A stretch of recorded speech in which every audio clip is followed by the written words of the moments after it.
Very good morning to all of you. Myself Manoj Kumar Sharma, lecturer in commerce, Government Model Senior Secondary School, Mubarakpur. +1 commerce section के accountancy subject की इस online class में आपका स्वागत है। Today we will discuss accounting equation, लेखांकन समीकरण। इस वीडियो के बाद आप ये जान पाएंगे कि लेखांकन समीकरण क्या है और विभिन्न लेन देनों का लेखांकन समीकरण पर क्या प्रभाव पड़ता है। Accounting equation. Accounting equation is that equation which express the relationship between assets, liabilities and capital। लेखांकन समीकरण एक ऐसा समीकरण होता है जो किसी भी व्यवसाय में उसकी संपत्तियों, दायित्व एवं पूंजी के बीच संबंध को दर्शाता है। ये अकाउंटिंग इक्वेशन जो है वो assets is equal to liability plus capital. किसी भी व्यवसाय की जो संपत्तियां होती हैं वो उसके दायित्व और पूंजी के बराबर होती है। लेखांकन समीकरण डबल एंट्री सिस्टम पर बेस्ड है, जिसका अर्थ है कि प्रत्येक व्यवसाय में जो लेन देन होते हैं उसके दो पक्ष होते हैं, एक डेबिट और एक क्रेडिट। पाने वाले को डेबिट और देने वाले को क्रेडिट किया जाता है। लेखांकन समीकरण को स्थिति विवरण समीकरण, बैलेंस शीट इक्वेशन भी कहा जाता है। इसके अनुसार एक व्यवसाय में जो भी संपत्तियां होती हैं वो उसके दायित्व और पूंजी के बराबर होते हैं। इस इक्वेशन के अनुसार व्यवसाय के पास अपना कुछ नहीं होता, जो भी उसके पास है वो उसे दूसरों को देना होता है। Business owes to other whatever it owns. जो भी व्यवसाय के पास अपना होता है वो व्यवसाय को दूसरों को देना होता है। इसी इक्वेशन को बैलेंस शीट इक्वेशन भी कहा जाता है, स्थिति विवरण समीकरण भी कहा जाता है। जैसे कि आप देख सकते हैं कि हमारे पास बैलेंस शीट है। बैलेंस शीट में कैपिटल 1 लाख रुपए है, क्रेडिटर लेनदार 20,000 रुपए है, लोन जो कि 20,000 रुपए है, आउटस्टैंडिंग एक्सपेंसेस जो कि लायबिलिटी है 10,000। उसी तरह एसेट साइड में प्लांट एंड मशीनरी 50,000 है, लैंड एंड बिल्डिंग 30,000 है, डेटर्स 30,000 है, कैश एट बैंक 20,000 है और कैश इन हैंड 20,000 है। अकॉर्डिंग टू अकाउंटिंग इक्वेशन एक व्यवसाय की जो भी एसेट्स हैं, एसेट्स कितनी है 1,50,000। जो भी व्यवसाय की एसेट्स हैं वो किसके बराबर है, liabilities plus capital. Liabilities plus capital. तो लायबिलिटीज देखिए कितनी है हमारे पास 50,000 प्लस कैपिटल इज 1 लाख। इस इक्वेशन के अनुसार व्यवसाय में जो भी लेन देन होगा उससे संपत्तियों, दायित्व और पूंजी पर इक्वल इफेक्ट पड़ता है। यदि किसी लेन देन से व्यवसाय की संपत्तियां बढ़ती हैं तो उसी लेन देन से या तो पूंजी बढ़ेगी या दायित्व बढ़ेगी, और यदि किसी लेन देन से व्यवसाय की संपत्तियों में कमी होती है तो उस लेन देन से व्यवसाय के दायित्व और पूंजी में भी उतनी ही कमी होगी। अर्थात प्रत्येक लेन देन के बाद व्यवसाय की संपत्तियां जो हैं, एसेट्स जो हैं, वो उसकी लायबिलिटी और कैपिटल के बराबर होती हैं। इस इक्वेशन का मतलब क्या है कि व्यवसाय की जो भी संपत्तियां होती हैं, जो भी एसेट्स होती हैं, वो उस व्यवसाय की लायबिलिटीज और कैपिटल के इक्वल होती हैं। या आप देख सकते हैं कि व्यवसाय की संपत्तियां जो है, मान लो व्यवसाय ने प्लांट एंड मशीनरी खरीदा है, लैंड एंड बिल्डिंग खरीदा है, डेटर्स है, कैश बैंक है, कैश इन हैंड है, तो ये जो भी एसेट्स हैं वो या तो उसने इस पूंजी में से खरीदी है या फिर लायबिलिटीज उधार खरीदी है या इस लोन के पैसे से खरीदी है। अर्थात एक बिजनेस के पास अपना कुछ नहीं होता, जो भी उसके पास होता है वो दूसरों को देना होता है।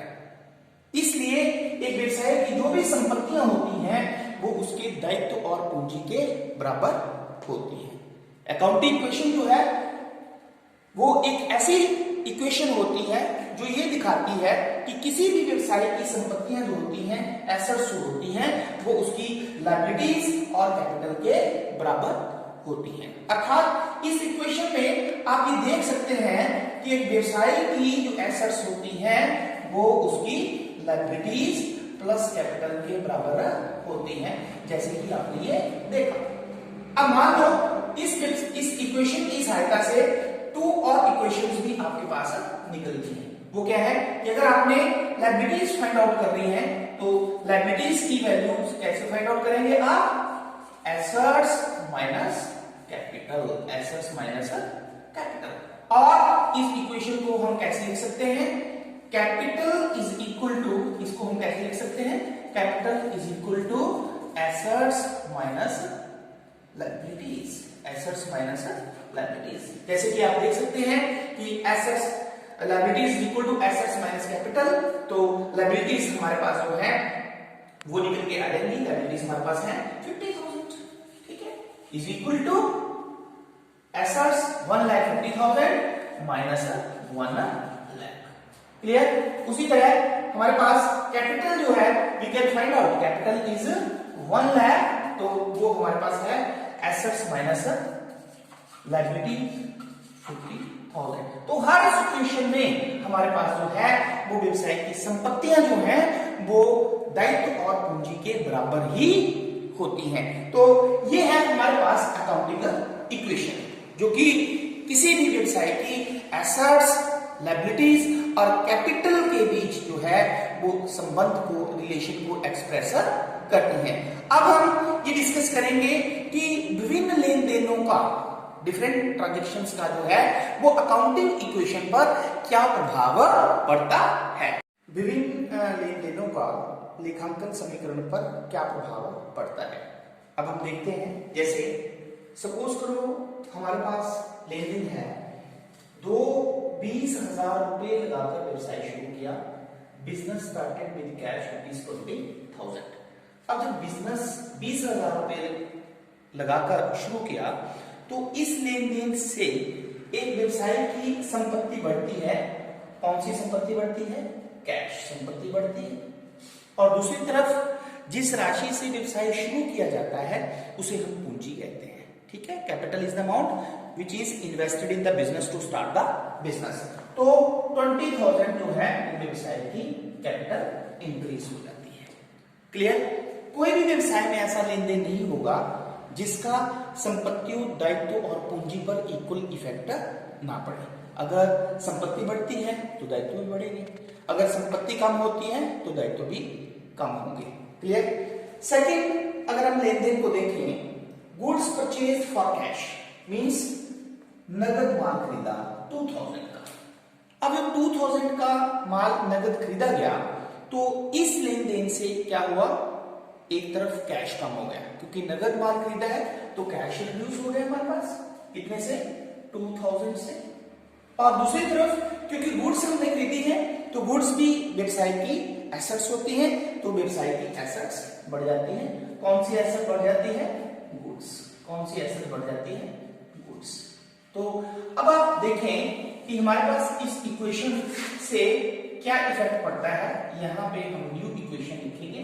तो 20,000 हमारे पास पहले कैश था, 2,000 की गुड्स खरीद ली हमने, तो 18,000 कैश रह गया और 2,000 हमारे पास जो है वो गुड्स आ गई। लायबिलिटी हमारे पास कोई इंक्रीज डिक्रीज नहीं हुआ, कैपिटल भी हमारे पास सेम है 20,000।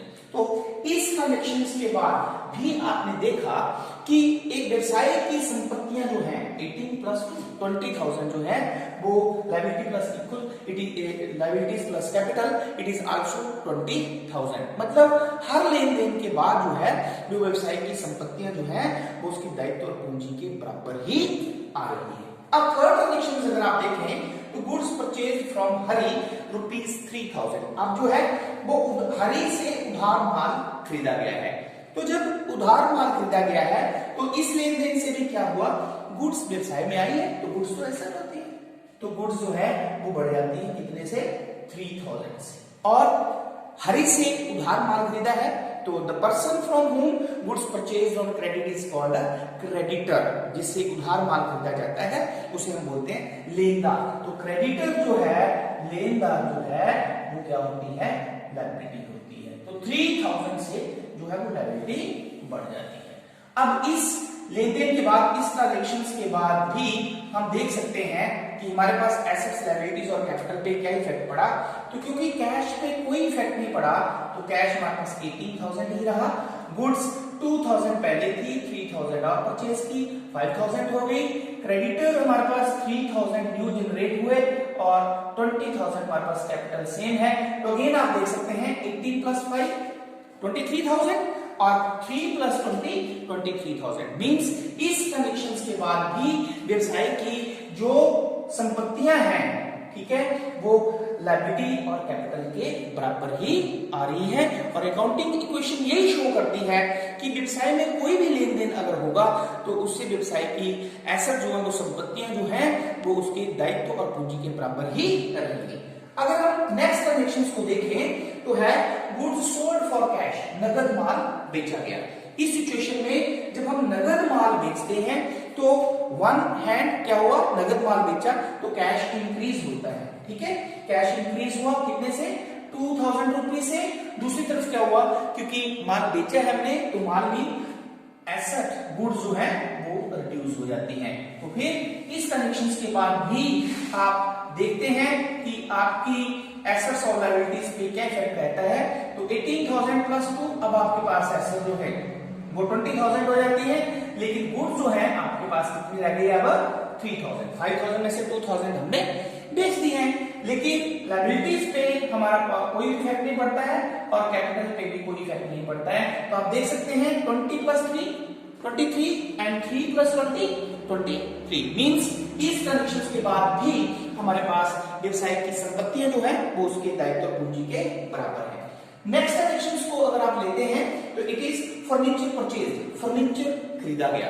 तो जब व्यवसाय में फर्नीचर खरीदा जाता है तो कैश कम हो जाता है क्योंकि व्यवसाय की संपत्ति कैश कम हो जाता है।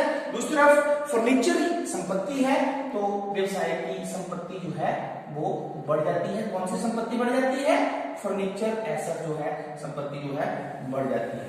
अब इस लेन देन के बाद भी अगर आप देखें कि व्यवसाय की एसेट्स, लायबिलिटीज और कैपिटल पे क्या इफेक्ट पड़ता है तो 20 माइनस 1,000, क्योंकि 1,000 का आपने फर्नीचर खरीद लिया है तो 90,000 कैश रहा अब हमारे पास।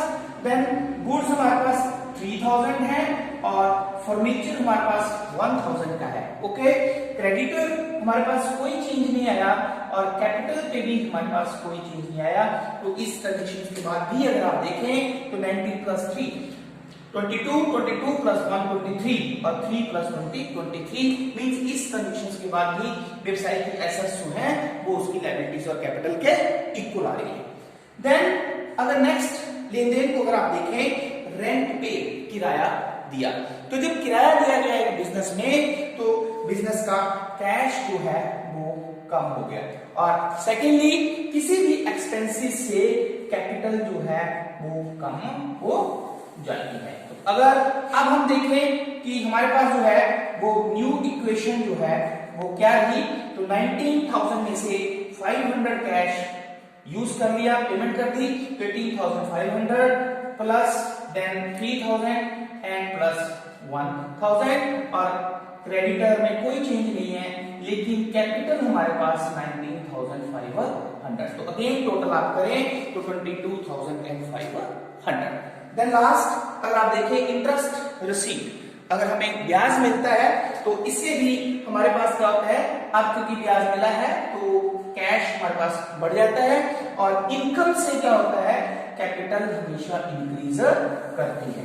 एक्सपेंसेस से कैपिटल रिड्यूस होती है और इनकम से जो कैपिटल इंक्रीज करती है। ठीक है, तो अगर आप अभी देखें तो हमारे पास लास्ट इक्वेशन, ठीक है, तो 18,500 प्लस 1,000 19,500, गुड्स में कोई चेंज नहीं आया तो 3,000 सेम और हमारे पास फर्नीचर जो है वो 1,000, देन क्रेडिटर हमारे पास कोई चेंज नहीं है 3000, then capital is 20,500. तो अगेन टोटल करें तो 19,500 plus 3,000 22,500 plus 1 23,500 और liabilities 3,000, capital 20,500. मीन्स आपने देखा कि हर लेन देन के बाद व्यवसायी की जो संपत्तियां हैं, एसेट जो हैं, वो उसकी लायबिलिटीज और कैपिटल के बराबर आ रही हैं।